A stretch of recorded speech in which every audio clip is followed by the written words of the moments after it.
ယောက်ျားလေးတွေအနေနဲ့လဲသွားပြီးတော့မပတ်သက်တဲ့မိန်းမအမျိုးအစား2မျိုးရှိတယ်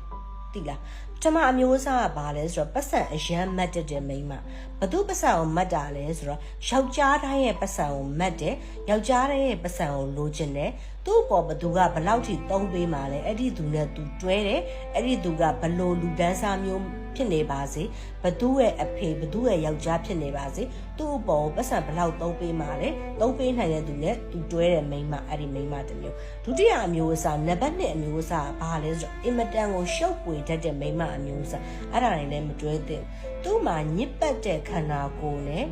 အယမ်းကိုမှညာပြလုံးနဲ့လို့ပြောရမလဲယောက်ျားလေးအတိမိတ်ဆွေရှိတယ်ဘသူနဲ့မဆိုလဲထဲလဲတွဲပြီးတော့ဒါပေမဲ့ဘသူကမှသူ့ရဲ့နောက်ကျောင်းရာဇဝင်ကိုရေးရေးဖွင့်ဟပြီးတော့မပြောနိုင်တဲ့မပြောရဲတဲ့မိန်းမမျိုးအဲ့လိုမိန်းမမျိုးတွေကိုလည်းယောက်ျားလေးတွေကဝူဝေးရှောင်တင်နေပေါ့နော်